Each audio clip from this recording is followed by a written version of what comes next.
Hər vaxtınız xeyir olsun. Bugün soyuq havaların vazgeçilməzi, çox ləzzətli ərişdə şorbasının hazırlanmasını paylaşacağım.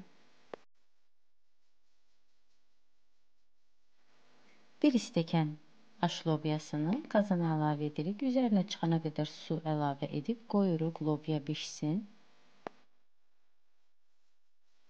Lobya əlimizlə əzilirsə, deməli lobya bişibdir. Lobyanı bir kənara qoyub xəmir hazırlayırıq. Xəmir üçün 2 stəkan un, 1 ədəd yumurta, 1 çay qaşığı duz əlavə edib su ilə xəmiri yoğururuq.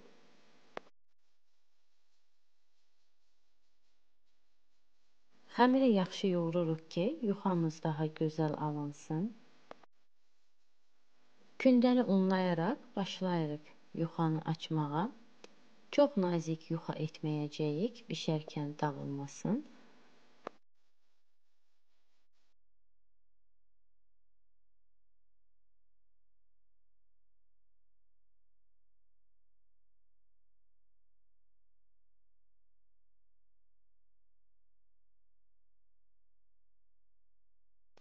Yuxanı bu böyüklükdə açdıq. Açdıqdan sonra sacın üzərində təpitmə edirəm. Əgər sizdə sac yoxdursa, süfrənin üzərinə qoyaraq 1 saat xəmiri saxlayın ki, 1 saata özü quruyub təpiyir. Çox da qurutmayın, kəsilərkən dağılır. Yuxanı oxlaya büküb bu şəkildə kəsirik. Sonra taxtanın üzərinə qoyub nazik-nazik kəsirik.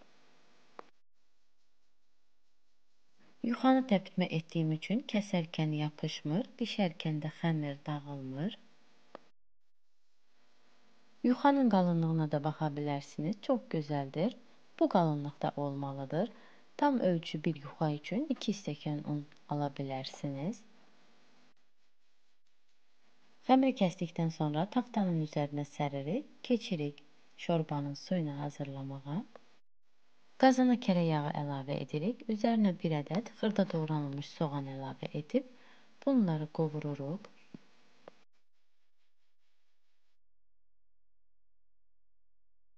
Soğan qızılı rəng aldıqda üzərinə 150 qram xırda doğranılmış toyuq əti əlavə edib soğanla bir yerdə bunları qovururuq.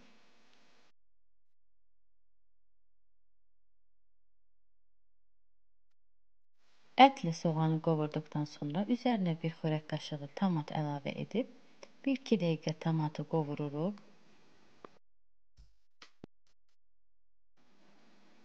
Tomat qovrulduqdan sonra üzərinə qaynanmış su əlavə edirik. Mən 3 litr su əlavə etdim. Üzərinə öncədən bişirdiyimiz lobyanı əlavə edirik. 1 çay qaşığı duz, 1 çay qaşığı qırmızı biber əlavə edib qoyuruq qaynasın. Qaynayarkən sarımsaq qatıq hazırlayırıq. 2 diş sarımsaq əzirik. Üzərinə qatıq əlavə edib qarışdırıb bir kənara qoyuruq. Şorba üçün sadəcə bu şorbaya keşniş əlavə edilir. Keşniş doğrayırıq. Su qaynadıqdan sonra hazır xəmiri əlavə edirik.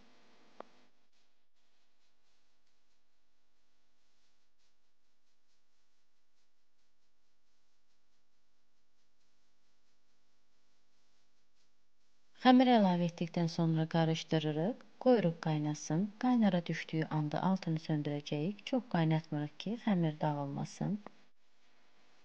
Gördüyünüz kimi şorba qaynara düşdü. Qaynara düşdüyü anda keşniş əlavə edib həmən altını söndürürük.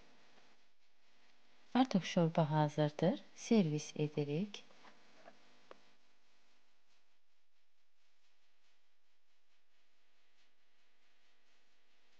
Üzərinə sarımsaq qatığı da əlavə edirik. Bu şorbanın dadına məncə heç bir şorba çatmaz. Siz də bəyəndiysəniz hazırlayın. Hazırlayacaq olanlara öncədən nuş olsun. Hər kəsin bəyənəcəyi bir dadlı, ləzzətli, soyuq havaların vazgeçilməz şorbasıdır.